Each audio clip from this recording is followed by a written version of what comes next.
Well, great. Justin, welcome to Autism Spa. It's a real pleasure to have you here. We've talked before. In full disclosure, I'm a mentor with Multiple Hub, which is a civic organization that helps and promotes autism startups. Your product and your company is one that has or can have dramatic implications for the autism community. So I really wanted to have you on our podcast, learn a little bit more about what you're doing, and see how we can advise and inform our audience about how to take advantage of your product. So with that, take it away. Tell us about how you got into this field and what is your company all about? Yeah, first off, thanks for the great intro. If we really kind of take it back to day one, this product started out of pain, which kind of drives my real passion. I started this company after I lost my brother to a series of medication mismanagement. And the fact was he was actually in a residential care agency and still didn't learn to manage his meds properly on his own. And that kind of struck me. And that was something that I really wanted to solve. And so pretty quickly after we kicked off founding the company, we were backed by the National Science Foundation, and we went through this program called iCore, which literally revolutionized our business. That's where we figured out what the problems were that we needed to solve. I'm actually happy now to admit that I was completely wrong, because luckily we were able to find out what we needed to pivot to. And so initially when we kicked off, my vision was we wanted to create this medication security company. We wanted to be able to detect when people are unauthorized and trying to take medications that they're not supposed to, either in the wrong amounts or just someone else's meds in general. And so our idea was create this device that could sense unauthorized access, use a custom lock to stop people from getting in, and send an alert in real time once it's detected. So we patented that, we worked on it for a bit, and then we went through this iCore program and started interviewing as much, and just like stop development. We were just talking to as many people as we could that we thought might have that problem. So we really started off talking to parents of individuals, not with autism or any specific subset of individuals, just parents in general. And we wanted to ask them, is this important to you? And what we learned was there's this bias that like that would never happen to my child. No parents believed that this could happen to them. And unfortunately, I know that it can. I never thought this would happen to my brother, and my parents never thought it would happen to their child. But as we were interviewing, we learned that there was this really, really significant problem other than medication security. And medication security could somewhat be kind of like a tertiary feature of, and that's kind of guided compliance and the ability to understand the process. And as we dug deeper and deeper, we realized that this problem was even more significant in the enterprise setting than it was at home. And so that's kind of what got us to the point we're at now, where we learned, for one, it's more important in the enterprise, and for two, it's most important in the enterprise for organizations like supported living agencies providing care to individuals with forms of IDD or just DD in general. So that's really how we got to where we are now. And so we have taken everything that we've heard from our customers or potential customers and just built it. We don't build anything from our own ideas and not talk to customers about it. Every single feature of our platform, every interface on our mobile app, every interface on our web app, the way the hardware is set up, that's been driven by our actual customers. And now the most beautiful thing about development for us is we actually have two neurodivergent interns that are incredible, literally designing the interfaces, working with our engineering team, iterating with us on the fly. And that's kind of how we've gotten to where we are today. Wow, that's amazing. I'm sorry to hear about your brother, but it sounds like, to your credit, you're improving the human condition based on the lessons you learned about the circumstances of his passing. So my condolences to your family, but my hats off to you for turning this into a positive, so you can help others. So that's pretty amazing story. That's very compelling of how you got here. Now, there are other, I assume, other medical security devices out there. So yours is different. Tell me how yours is different from what's out there. Sure. I actually would love to share a slide to answer that. I will. You will have sharing rights right now. Allow. You are now the host. Okay, great. All right. Can you see my slide? Yes. Yes. Okay, so I think that one of the primary reasons we're different is because we focus on each individual in the ecosystem. And like I said before, that came directly from customer discovery, talking to the customers and understanding that you can't just solve this problem for one person. You need to solve the process. And you need to help each person in that ecosystem. So when I say our platform is tailored, it's not only tailored to the end user, it's tailored to each of the end users, each of the people that drive the ability for that end user to even take their medications. So when I'm talking about administrators in most of the agencies we work with, that's a director of nursing, nursing staff. That's typically like a direct support professional, DSP, and resident is obviously the individual. And so for the administrators, we give them access to a web application where they can see from a top-down perspective all their clients and all their staff and all the data related to medication management. In the supported living agency, community is the major focus. They're distributed settings like houses, apartments, townhouses, like you or I would see in our neighborhoods, rather than this institutionalized group home setting. So that's amazing for the individuals, but it causes a change in the way medications have been managed for years. You no longer can just have this one room in this facility where all the meds are kept for everybody that lives there. Meds need to live in each of the places of in everyone's homes. And so what happens is DSPs or other support staff are kind of going back and forth to these homes, and it's a more distributed setting. And so that's where we learned there needed to be this one place where the administrators are used to working. They're used to working on a laptop where they can see everything. And if someone misses a dose, even if they're 50 miles away, you can send them a reminder from your laptop, or you can get a notification or an alert on your phone or your laptop. For the nursing staff, they're hands-on. They've got 10 million things going on at all times. They need to be able to work quickly and efficiently. We only show them what they need to see. They can do everything from their mobile devices. There's no more need to use manual MARS, spreadsheets to check things off, transferring medical records. We got rid of all of that. And something also that's cool is we got rid of manual keys. So there's a double locking requirement in most of the agencies that we work with.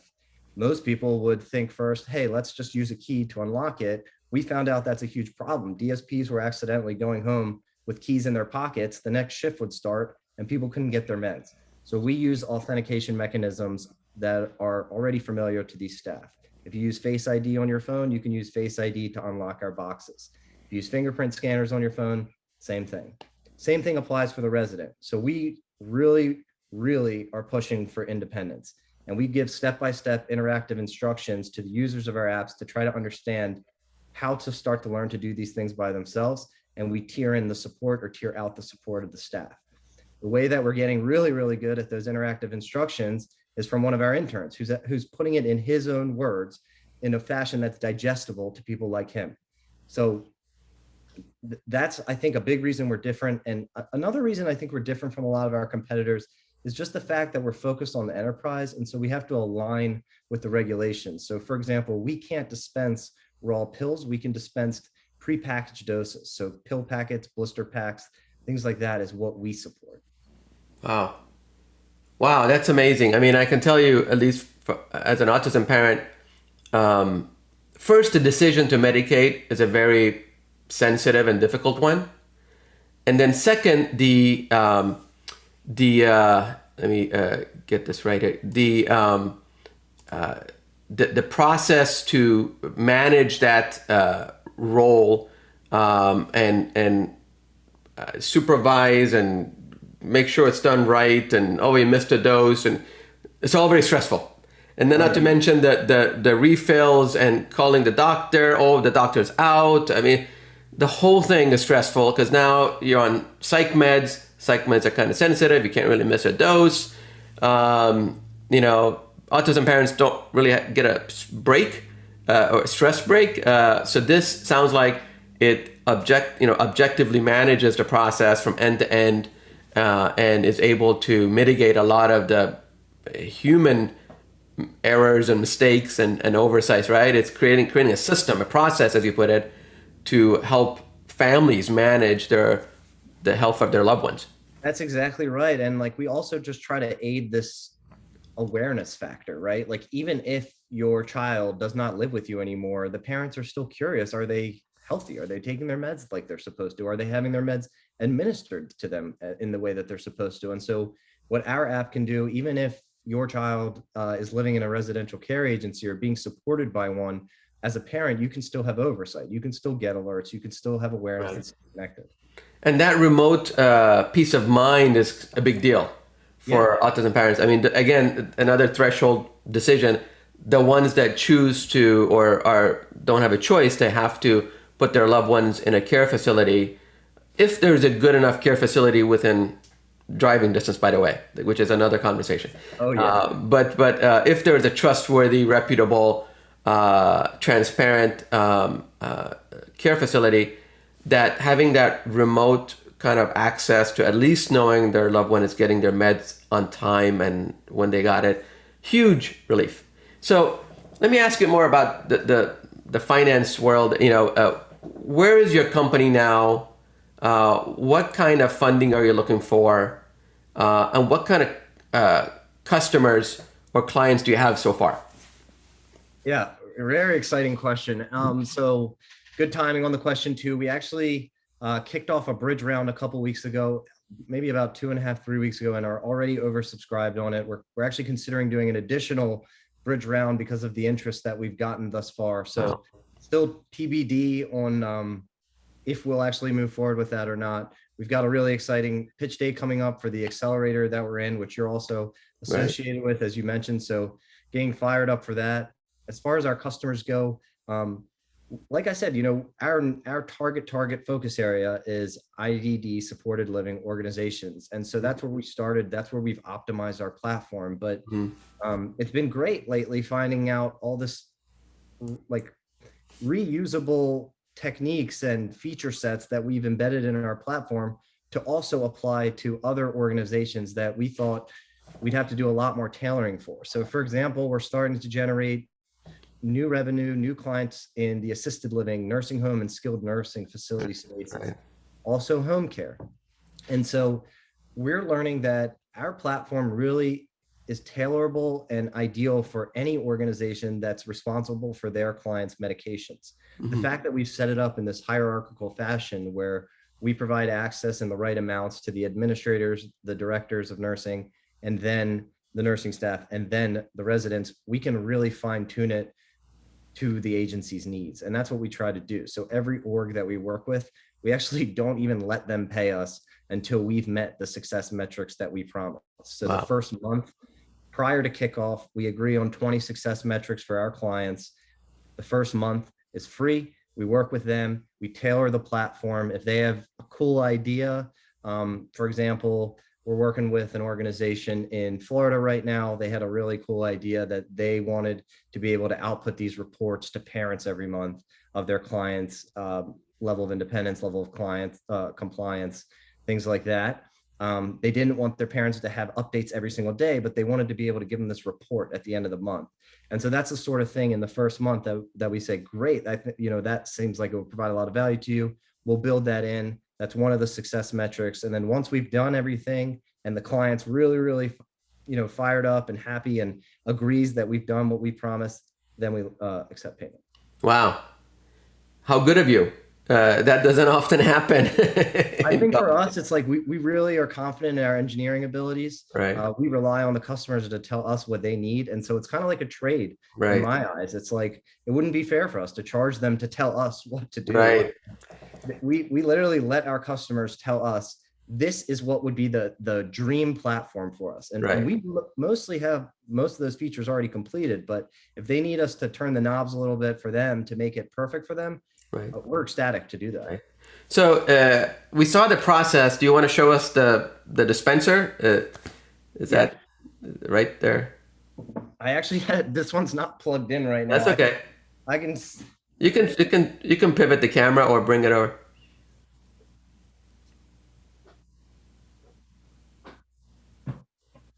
So It we looks have like two different versions actually of our it looked like a copier under an oven to me. These are two separate ones. And by Right. the way, I apologize for the mess. No, don't worry about it. a bunch of stuff here. This That's is okay. one of them.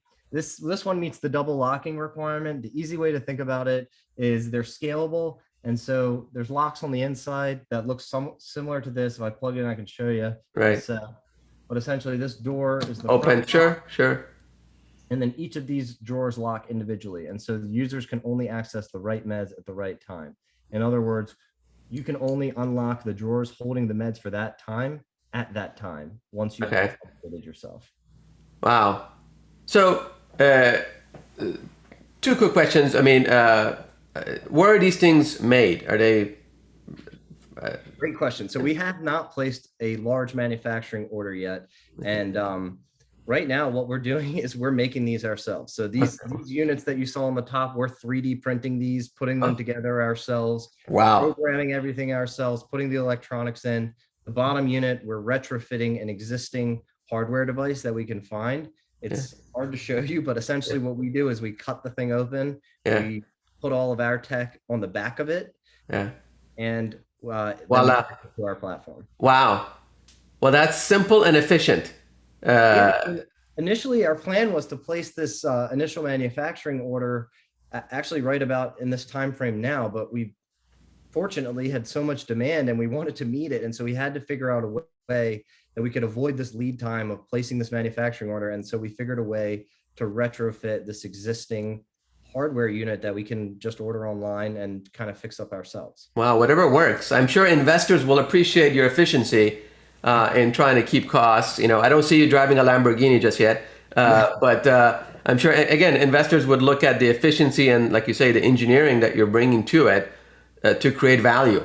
That's a mark of a good startup in the beginning, to try to make sure not only you're listening to the customers, you're efficient in your engineering, and you're adapting and you're solving a process problem that is life-changing and life-saving in a very efficient way. So that has a lot of value, I think, from an investment standpoint. And it sounds like, you know, your competition isn't really in the space, you know, has narrowed and solved as many problems as you're able to solve in the workflow that you just described.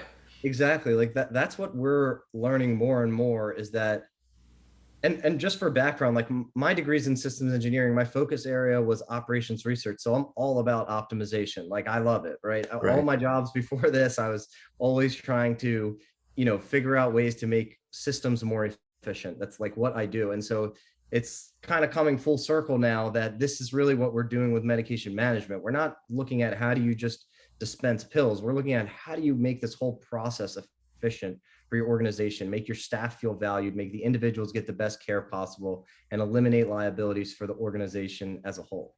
And a small footnote in the times that we live in, as we talked before the podcast, you have some outsourcing that you do with a Ukrainian IT company. Tell us a little bit about that.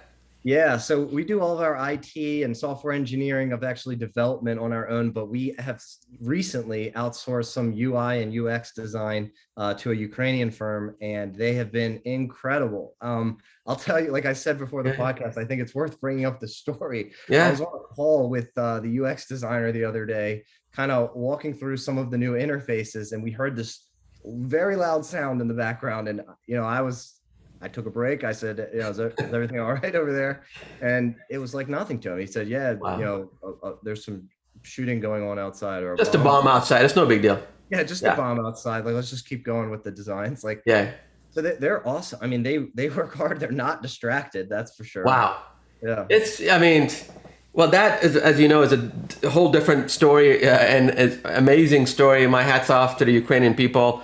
And I'm glad you've reached, you know, a point where you valued their contribution, and it's helping your company, and you're helping, you know, the Ukrainian people under incredibly difficult circumstances to help save lives and improve lives, not only in the US, but globally, by the time this thing gets going. So, Justin, this is amazing. Impruvon Health is the company, not only autism applications dealing with the meds that the autistic families are very, very concerned and stressed about, but any medical security issue that your process and your product solves. I mean, it's pretty amazing stuff. I'm so honored and happy and excited to be a part of it as one mentor with multiple.